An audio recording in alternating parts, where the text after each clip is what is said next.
আপনাকে অলরেডি আমি সাক্ষাৎ করে গেছিল, তারপরেও আপনি সরাসরি বলেছেন ওখানে যে আমরা মানে এরা বিষয় বলতে কোনো একটা রাজশাহী বার্তা প্রশ্নটা আসছে যে ওনারা সমন্বয় কিনা ওইখানে আমি মনে হয় না আমি ওনাদের এনএসআই লোক ছিল, ডিএসপি লোক ছিল, তারাই তো আমাদের তথ্য দিয়ে ওখান থেকে নিতে পারছে।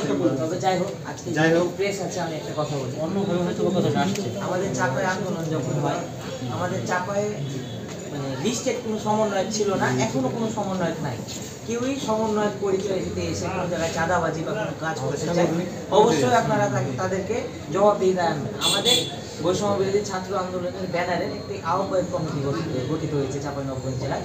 ওই কমিটির লিস্টটাও আমাদের সব জায়গায় দেওয়া আছে।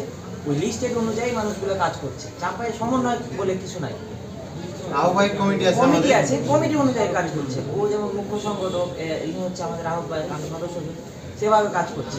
এখন পুরো বাংলাদেশে দেখবেন সমন্বয়কের নাম ব্যবহার করে অনেকে দুষ্কৃতিকারীরা চাঁদাবাজি থেকে শুরু করে সব কিছু হয়। এই জন্য এই ওয়ার্ডটা নিয়ে এখন ঝামেলা। আমরা এই ওয়ার্ডটা আর ইউজ করবো না। আমরা আমাদের কমিটি আছে, কমিটি ওয়াইজ লিস্টেড মানুষরা কাজ করবে।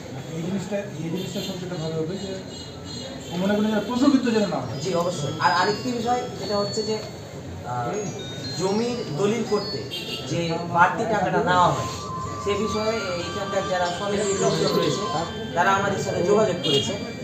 তারা আমাদেরকে যেটি জানিয়েছে যে আমাদের তো বেতন নাই, আমাদের তো ভাতা নাই, আবার আমাদের যে লাইসেন্সগুলো আছে সেই লাইসেন্সগুলো তো সরকারকে নবায়ন করতে ট্যাক্স দিতে হয়। তা আমরা তাহলে কি করব?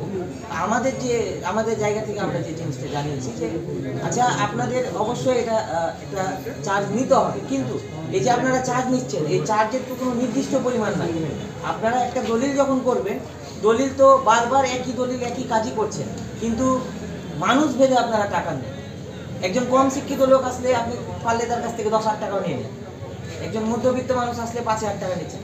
এই যেভাবে এক একজনের কাছে এক এক টাকা নিচ্ছেন, এটা আপনাদের নেওয়া যাবে না। আপনাদের একটা ফিক্সড প্রাইস থাকতে হবে যে হ্যাঁ আমাদের এই একটা প্রাইস আছে, এই প্রাইসটাই আমরা নিব। এবং তারা বলেছে যে তাদের যে কমিটিটা রয়েছে সেই কমিটিটা এখন বলবৎ নাই। এই কারণে তারা সমিতি সবার সাথে একসাথে বসে আলোচনা করে একটা প্রাইস ঠিক করে জনগণের সামনে ঘোষণা করবে। আপনার কথার সাথে আমি একটা প্রশ্ন করি আপনাকে। আমি কাজ করি মানব জমিনে, শিবগঞ্জে মানব জমিনে আমি 14 বছর।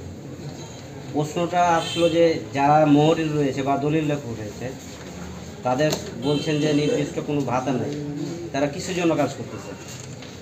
বিনিময়ে তো অবশ্যই। আর যে ভাতাটা বা অতিরিক্ত জায়গাটা 4,000 বা 2,000, আগে ছিল 2,000, পরে করেছে 4,000। আর প্রশ্ন হলো এই 4,000 টাকা কোথায় যাচ্ছে, আর 1,800 টাকা কোথায় যাচ্ছে? সাব রেজিস্ট্রার অবশ্যই জানেন। আমাদের প্রশ্ন ছিল এটা বিগত যে দায়িত্বে ছিলেন এখানে তার কাছে, এবং তার আমলে একটি অভিযোগও হয়, তিনি বদলি হয়েছেন। উনি আসার আগে তার আগে ছিলেন তার বিরুদ্ধে অভিযোগ, তার আগে ছিলেন তার, মানে পর্যায়ক্রমে অভিযোগটা এখনও বলবৎ রয়েছেন, এটা কখনো নিরসন হয়নি। এখন আপনারা ছাত্র সংগঠন রয়েছেন বা সমন্বয়ক রয়েছেন, আপনারা জনগণ যাতে বিপদে না পড়ে সেই জিনিসটা দেখবেন।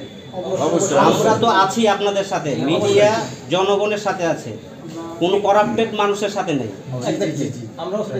বিশেষ করে আপনারা লক্ষ্য করে দেখেছেন যে আমার পত্রিকা বা আমি মানব জমিনে কাজ করি, মানব জমিনের অবস্থানটা কি এখন বর্তমানে বাংলাদেশে আমি ওটা বলবো না, আমি আমার কথাটা বলবো যে আমি করাপ্টেড কি না।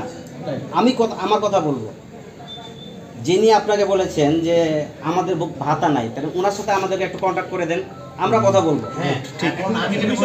এখানে স্যার আপনি এখানে যে সমিতিটা আছে, অবশ্যই আপনি অবগত আছেন, ওই সমিতির 5 জন প্রতিনিধিকে ডেকে আমার মনে হয় যে সাংবাদিকদের সামনে বিষয়গুলো ক্লিয়ার করে আমাদের যে দাবিগুলো ক্লিয়ার করে। আমি বলি, এখন আজকে এই মুহূর্তে ডাকে তো সবাইকে অ্যারেঞ্জ করা পসিবল না।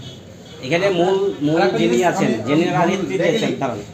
জেনারেল নেতৃত্বে দিয়েছেন সাবেক প্রেসিডেন্ট সেক্রেটারি, ওনাকে ডাক দিলেই ওনারা একজনকে ব্যক্তি দিয়ে দিন। যত সম্ভব সাব রেজিস্ট্রার মহোদয় যদি ইচ্ছা করেন সম্ভব এটা।